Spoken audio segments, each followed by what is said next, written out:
जय शिवराय, जय महाराष्ट्र। मी योगेश तोडकर, जिल्हाध्यक्ष, महाराष्ट्र नवनिर्माण शेतकरी सेना, पुणे जिल्हा।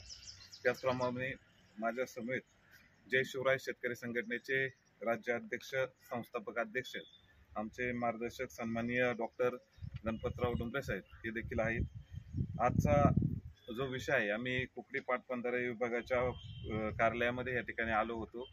तर माणिकडोह धरणातून पाणी सोडणे चालू आहे आणि ते थांबवण्यासाठी शेतकरी संघटना म्हणून आम्ही या ठिकाणी आलेलो आहोत। तर आज आम्ही या ठिकाणी सन्माननीय माननीय अभियंता, उपअभियंता, कुकडी प्रकल्प नारायणगाव प्रशांत कडुसकर साहेब यांना भेटण्यासाठी आलो होतो आणि हे निवेदन त्यांना आम्ही त्या ठिकाणी दिलेलं आहे। परंतु कडुसकर साहेब त्या ठिकाणी काहीतरी कामाच्या निमित्ताने बाहेर गेले असल्यामुळे ते भेटले नाही। त्या ठिकाणी कार्यालयातील जे अधिकारी आहेत त्यांना ते पत्र आम्ही निवेदन दिलेलं आहे। तर डॉक्टर साहेबांनी अनेक दिवस शेतकऱ्यांसाठी काम करत असताना शेतकऱ्यांच्या हितासाठी संघर्ष केलेला आहे।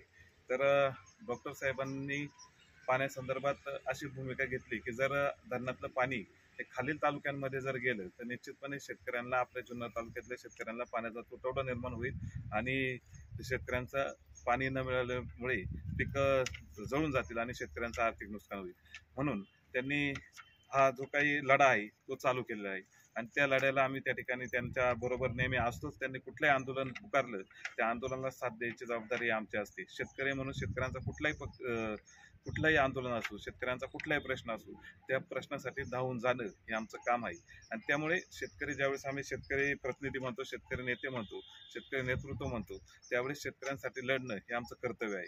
म्हणून डॉक्टर साहेबांनी जो विषय घेतलाय त्या विषयाला अनुसरून या ठिकाणी निवेदन देखील दिलेलं आहे आणि डॉक्टर साहेब जी भूमिका घेतील, जे आंदोलन ज्या पद्धतीने आंदोलनाची दिशा ठरवतील त्या आंदोलनामध्ये आम्ही निश्चितपणे सहभागी होऊ। याबाबत आमचं कुठलंही त्यामध्ये दुमत नाही।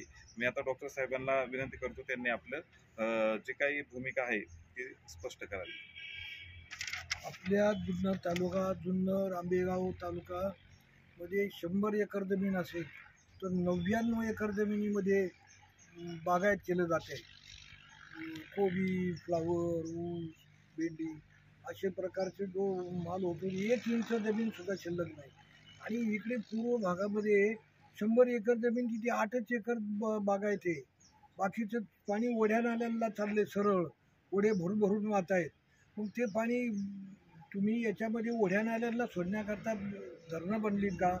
आमच्या तालुक्यामध्ये जमिनी एक्वायर केल्या, त्यांना काहीही पैसा, नगण्य पैसा, माझी स्वतःची 20 एकर जमीन गेलेली आहे आणि त्याला आम्हाला काहीच मोबदला मिळाला नाही। आमच्या जमिनी तिकडे काही लोकांना जमिनी दिल्या, त्यांना तिथल्या शेतकऱ्यांनी हाणून मारून परत पाठवलं, त्यांनी जमिनी त्या परत केल्या शेतकऱ्यांनी। असं शेतकऱ्यांचं तिकडचं जर ते शेतकऱ्यांचं असं आहे तर त्या शेतकऱ्यांसाठी तुम्ही पाणी कसं काय सोडता? आम्हाला आमच्या हक्काचं पाणी पाहिजे, बंद करा पाणी, नाहीतर आम्ही आता 20 तारखेला माणिकडोहमध्ये उड्या मारणार आणि त्याची पुढची काय होईल त्याची जबाबदारी प्रशासनाची, असं आम्ही आता जाहीर करतो। जय शिवराय। जय शिवराय।